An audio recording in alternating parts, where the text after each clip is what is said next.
हे आपका वापस स्वागत है। मैं Vivek Bindra, founder and CEO बड़ा बिजनेस .com। आपने थंबनेल पे बिल्कुल ठीक पढ़ा है।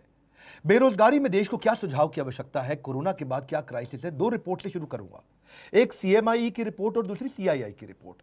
अगर सीएमआई की रिपोर्ट देखें तो 20 अप्रैल तक 14 करोड़ लोगों की नौकरी जा चुकी है, बहुत दुख की बात है। पर अगर सीआईआई का डेटा देखें तो 30 करोड़ लोगों की नौकरी जाने वाली है। 15 मई तक 30 करोड़ लोगों की नौकरी जा चुकी होगी। हमारा देश जो कि बहुत बड़ा है, 137 करोड़ की पॉपुलेशन है। 137 करोड़ लोगों में से 16 साल से ज्यादा की उम्र वाले लोग 100 करोड़ से ज्यादा है। और उस 100 करोड़ में अगर 30 करोड़ लोगों की नौकरी गई और 30% देश अगर बेरोजगार हो गया तो देश की क्या हालत होगी आप समझ सकते हैं। जिस बेचारे की अच्छी नौकरी गई है, बड़ी नौकरी गई है, उसको पहले तो इनकम लॉस हो गया। इनकम लॉस का मतलब क्या है? इनकम वो नहीं होती जो आ रही है, इनकम उसकी सेविंग भी होती है और साथ में उसकी डैमेज टू क्रेडिट रेटिंग, यानी कि अब बेचारे को लोन भी नहीं मिलेगा कहीं से क्योंकि क्रेडिट रेटिंग खत्म हो जाती है। अगर उसका बेचारे के पास कोई बेनिफिट था, ध्यान से समझिए, उसको कोई रिटायरमेंट का बेनिफिट था, ईएसआई का बेनिफिट था, पीएफ का बेनिफिट था, वो खत्म हो गया। एक गरीब आदमी अस्पताल में जाके ईएसआई पीएफ के कारण फ्री में इलाज करा सकता था, वो भी नहीं कर सकता। इंश्योरेंस का बेनिफिट खत्म हो गया। और अगर कोई बड़ी कंपनी में काम करता था तो बेचारे को जिम का, ट्यूशन रिम्बर्समेंट का, दूसरे रिम्बर्समेंट का बेनिफिट तो गया ही गया। सबसे बड़ी बात क्या है? उसको लॉस ऑफ करियर होगा। जो व्हाइट कॉलर जॉब होती है, पढ़े लिखे लोगों की जॉब होती है, अगर उनके रेज्यूमे के अंदर जो सीवी होता है उसमें अगर गैप आ जाए तो बेचारे को अगली जॉब में कन्विंस करने में बहुत दिक्कत आती है। हम भी महसूस करते हैं। कोई 2 साल घर पे खाली बैठा है और रेज्यूमे में दिखाता है मैं 2 साल से खाली बैठा हूं, तो लोग एक्सप्लॉइट करते हैं उसको। अगली जॉब बेचारे को कम तनख्वाह पे ज्वाइन करनी पड़ती है उसको, या फिर इंडस्ट्री पूरी तरह चेंज करनी पड़ जाती है। भाई पैसा चाहिए, कहीं भी नौकरी दे दो मुझको। अब उसके जो गैप है रेज्यूमे के कारण पूरा करियर मोमेंटम बर्बाद कर देता है। सबसे बड़ी बात क्या है? उसका फिजिकल और इमोशनल हेल्थ खत्म हो जाता है। आपको समझना पड़ेगा, वो होपलेसनेस, वो जो डिप्रेशन, वो जो वरी, एंग्जाइटी और फैमिली रिलेशनशिप का जो असर है बहुत बड़ा है। कितने डिप्रेशन के केस आएंगे उसका कोई अंदाजा नहीं है। अपने दोस्त में अमेरिका से मैं बात कर रहा था, बोले कई लोग अंदर से टूटेंगे जो अभी दिखेगा थोड़े दिनों बाद। इस समय तो केवल कोरोना कोविड हो रहा है। जब ये टूटे हुए लोग बाहर निकलेंगे क्या हाल होगा? ब्रोकन फैमिलीज सबसे ज्यादा इस समय दिखेंगी। One of the top most reason क्यों डिवोर्स हो रहे हैं, बेरोजगारी डिवोर्स के टॉप मोस्ट रीजंस को कंट्रीब्यूट करता है। और जब डिवोर्स हो जाता है तो जुवेनाइल डिलिंक्वेंसी, यानी कि छोटे बच्चे आपराधिक वारदात में घुसते हैं। जुवेनाइल डिलिंक्वेंसी का मतलब है 14 साल से कम उम्र का बच्चा भी कोई ना कोई चाकू, छुरी, गलत काम, चोरी चक्कारी में पड़ना शुरू हो जाता है। इसका कारण क्या है? कारण बाद में, असर क्या है? परपर्टेड इंक्रीज इन क्राइम। अब अगर इतनी भारी मात्रा में लोग जब बेरोजगार होंगे, बेरोजगार को इज्जत से नहीं देखा जाता है। उसकी आस पड़ोस के लोग उसके बारे में क्या क्या बोलते हैं, अनएक्सेप्टेबल हो जाता है। वो ऐसा जैसे छुआछूत जैसा हो गया बेचारे के साथ। सोशली लोग उसको पसंद नहीं करते और सिग्निफिकेंटली ज्यादा राइज देगा ये क्रिमिनल्स बढ़ने में। क्योंकि जब इस तरह से बेरोजगारी होगी तो पैसा चाहिए, खाना चाहिए, पहले रोटी, फिर कपड़ा, फिर मकान, किधर से लेकर के आएगा वो? इस सारी समस्या के चलते जानते हैं क्या है उसका असर क्या आता है? वो सरप्राइज हो जाता है, बहुत हेल्पलेस होता है, एक शॉक में आ जाता है और अनवेल जैसे सिम्टम आने लग जाते हैं। बिना बात के उसको लगता है कि मैं बीमार हो गया हूं। इतना टायर्ड और एग्जॉस्टेड फील करता है ऐसा आदमी। मैं जब लोगों से बात कर रहा हूं, इमोशनली इतना स्ट्रेन फील कर रहे हैं, दूसरों पे विश्वास करना बंद कर देते हैं, गुस्सा, लॉस ऑफ इंटरेस्ट, मतलब हर चीज में स्ट्रेस, घर में तो कलेश बढ़ते ही है। और साथ में इतना इरिटेटेड आदमी काम करेगा तो कैसे करेगा? आपको सबसे पहला काम क्या है? अपना फिजिकल हेल्थ का टेक केयर करना भी इमोशनल हेल्थ का टेक केयर करना जैसा होता है। अगर आप फिजिकल टेक केयर करेंगे उससे भी काफी इमोशनल टेक केयर होगा। इस समय तो एक्सरसाइज सबसे पहले शुरू कर दीजिए, कुछ ना कुछ फिजिकल एक्टिविटी शुरू करिए, खाली मत बैठिए, ये बहुत इंपॉर्टेंट है। अपनी ईटिंग हैबिट्स को कंट्रोल करिए। अब पहले अपन चलते हैं कि जिस बेचारे की नौकरी अभी है उसको क्या करना है। नंबर 1 क्या है? जिसकी नौकरी चल रही है, 2 हिस्सों में लेते हैं इसको, जिसकी नौकरी चल रही है या जिसकी चली गई है। अगर आपकी नौकरी चल रही है, पहली चीज वर्क फ्रॉम होम को सीरियसली ले लो भाई लोग। इस समय वर्क फ्रॉम होम का मतलब क्या है? मजा एट होम नहीं है। ये वो टाइम है जब आप अपने आप को स्ट्रैटेजी में इन्वॉल्व करो, सीनियर लीडरशिप के साथ कुछ ना कुछ मैसेज करने शुरू करो, टॉप लीडरशिप के साथ नेटवर्क करो, कुछ ना कुछ मैसेज करके उनको पूछो सर और कैसे कंपनी को आगे बढ़ाएं और कैसे करें। काम का जिक्र, काम की फिक्र दोनों करके दिखाओ। नहीं है तो भी करो। इस समय तो काम का जिक्र, काम की फिक्र दोनों करो। चुपचाप बैठ करके मैसेज का रिस्पॉन्ड डिले करना कंपनी के लीडर्स में शक पैदा करेगा आपके खिलाफ। स्ट्रैटेजी में इन्वॉल्व हो, ऑपरेशंस में भी इन्वॉल्व हो। देखो मार्केट में बेस्ट प्रैक्टिस क्या है, पढ़ो उन पॉजिटिव कंटेंट को जहां से लोग बिजनेस को घर से कैसे चला लेते हैं उसके बारे में समझो।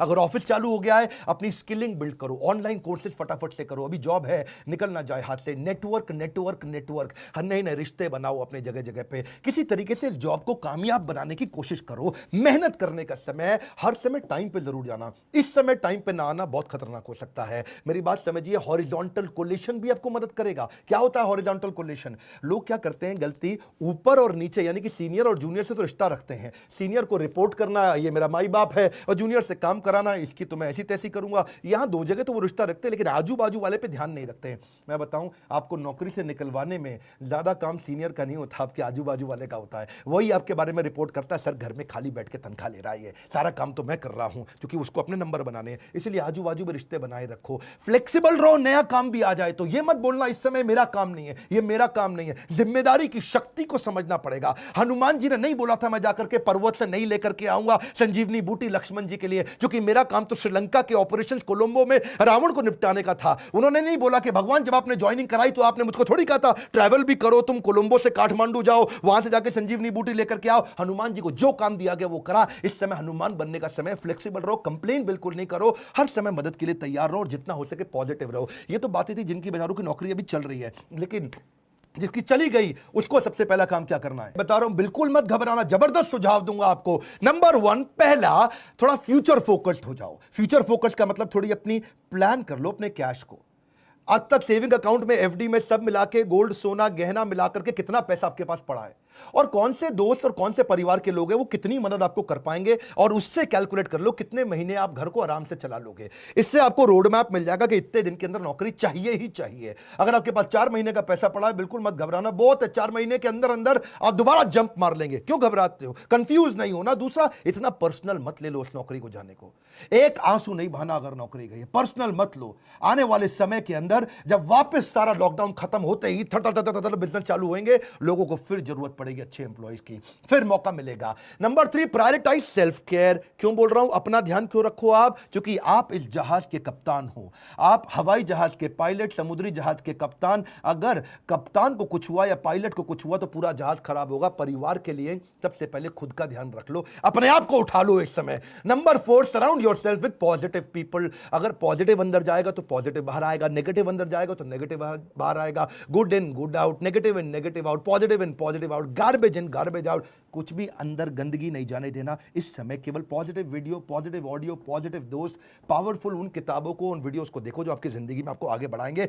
कोई क्राइम पेट्रोल नहीं देखना इस समय बैठ करके आपको। अगला क्या? Tap your old network. जितने पुराने दोस्त थे सबको अपना रिज्यूमे भेजना शुरू कर दो। दोस्त मेरी मदद कर यार, भाई बता यार, जितने आपके लिंक्डइन के प्रोफाइल थे, जो आपके सोशल कनेक्शन थे, जिसको जानते हो सबको रिज्यूमे भेजो, बताओ यार नई अपॉर्चुनिटी ढूंढ रहा हूं, बड़ी जंप लूंगा, बहुत मेहनती आदमी हूं, किसी चक्कर में कंपनी की गलती से मेरी नौकरी गई। अगला क्या है? आपको जॉब ढूंढने को भी जॉब की तरह करो, नौकरी ढूंढना भी ऐसे करो जैसे ये नौकरी है आपकी। नौकरी में क्या करते हो आप? सुबह 9 से शाम 6 बजे तक कंटिन्यूअस काम करते हो ना, जॉब ढूंढने को भी ऐसे ही करो। सुबह 9 से शाम 6 बजे तक लगातार जॉब ढूंढूंगा, 9 घंटे जॉब ढूंढना ही मेरी जॉब है। अरे मिलेगी कैसे? नहीं मिलेगी ना आपको, बहुत बड़ा देश है, 125 करोड़ लोगों का देश है, कैसे जॉब नहीं मिलेगी आपको? जॉब को भी ढूंढने को जॉब की तरह करो। सुबह 9 बजे बैठ जाओ, naukri.com खोल के, दोस्तों को खोल के, रिश्तेदारियों को खोल के, हर एक को बताओ, हर एक से बात करो, और सुबह 9 से 6 तक जब आप लगातार 1 महीना करेंगे, एक नहीं 10 नौकरी की अपॉर्चुनिटी मिलेगी। अपने आप से कभी भी गलत क्वेश्चन मत पूछना कि हाय मेरे साथ ही ऐसा क्यों होता है। ऐसा पूछने की जगह, भगवान लगता है आपने मुझको बड़ी अपॉर्चुनिटी दी है, कोई इससे बड़ी जंप मारने वाला था क्या मैं? अपने आप से सही पॉजिटिव सोल्यूशन ओरिएंटेड कुछ क्वेश्चन पूछो, नेगेटिव प्रॉब्लम ओरिएंटेड क्वेश्चन मत पूछो। Ask positive solution oriented question. अब बड़ी जंप कैसे लूं? सबसे बड़ी ग्रोथ मुझे कैसे मिलेगी? लॉकडाउन के बाद इससे बढ़िया जॉब कहां से मिलेगी? लॉकडाउन के बाद सबसे बड़ी ग्रोथ कहां से निकाल के आऊंगा? किधर जाऊंगा? किससे मिलूंगा? कैसे बात करूंगा? Solution oriented question, solution solution solution. Problem की बात नहीं कर रहा हूं। अगला क्या है? रिज्यूमे को ब्रश अप करो, रिज्यूमे को और पावरफुल बनाओ, नए स्किल, नए सर्टिफिकेशन, नए कोर्स ज्वाइन करो, कोई ना कोई नया बिजनेस प्रोग्राम अटेंड करो, ऐसा कोई नया ट्रेनिंग प्रोग्राम अटेंड करो जिसके सर्टिफिकेट को आप दिखा सको। रिज्यूमे को सॉलिड बनाओ, लोगों से, दोस्तों से मदद लो, जिसकी इंग्लिश अच्छी है, जिसका बिजनेस सेंस अच्छा है, उसको बोलो आपको रिज्यूमे बनाने में मदद करेगा। और सबसे इंपॉर्टेंट पॉइंट बता रहा हूं, पिछली कंपनी से लड़ के मत निकलना, बता रहा हूं आपको मैं, मेरी बात मान जाओ। आपको प्रैक्टिकल सुझाव दे रहा हूं, डोंट बर्न योर ब्रिजेस। जिस जगह से निकल के आ रहे हो ना, वहां रिश्ते बना के रखना। हो सकता है वही दोबारा बुलाएं और प्रेम से बुलाएं और हाथ जोड़ के बुलाएं, पर अगर आप झगड़ा करके निकलोगे तो वो अगली कंपनी को भी अगर रेफरेंस पूछने के लिए उसने फोन किया तो बोल देंगे वो अगली कंपनी को भी, ये बड़ा घटिया आदमी था, इसको मत लेना, हमारे यहां से गाली बक के निकला है, कैरेक्टरलेस आदमी है। डोंट बर्न योर ब्रिजेस, जहां से निकल रहे हो वहां से रिश्ते बना के रखना सबसे बड़ी बात है। अपने ऊपर फेथ रखो, you will start all over again. वापस बिजनेस चालू होएंगे, सब चालू होने वाला है, फिर जरूरत पड़ेगी कस्टमर की भी, एम्प्लॉयज की भी, वेंडर की भी, सप्लायर की भी, हर एक की जरूरत पड़ेगी। खत्म नहीं होने जा रही है दुनिया, वैक्सीनेशन निकलती चली जा रही है। इजराइल ने बहुत काम कर लिया, मेरे साथ जुड़े रहना। बाउंस बैक कराने पे ये चैनल दुनिया का नंबर 1 बना है एंटरप्रेन्योरशिप के मामले में। लाइक करके उत्साह बढ़ाओ, और जिसकी नौकरी गई है, जो नौकरी कर रहा है, उसको ये वीडियो जरूर पहुंचा दो। अगर आप एक एम्प्लॉयर है तो अपनी एम्प्लॉयज को दिखाओ, आप एक एम्प्लॉय हो तो बाकी एम्प्लॉयज को दिखाओ। Let this video go out in the market. WhatsApp पे डाउनलोड करके शेयर करना, सब्सक्राइब करो अगर पहली बार मेरे चैनल पे आए हो। ऐसे वीडियो ले तो आपसे मिस हो जाएंगे। हमारे साथ जुड़े रहने के लिए, कमेंट बॉक्स में फरमाइश देते रहने के लिए, हमारे एंटरप्रेन्योरशिप कोर्स हो सकता है अपने यहां स्टार्टअप बिल्ड कर सकें। अगर नौकरी चली गई, फाइनल सॉल्यूशन स्टार्टअप में बिल्ड किया जा सकता है। हमारे काउंसलर से पूछिए कि मैं कैसे बिजनेस स्टार्ट कर सकता हूं। आप सबका हमेशा की तरह प्रेम पूर्वक बहुत बहुत धन्यवाद।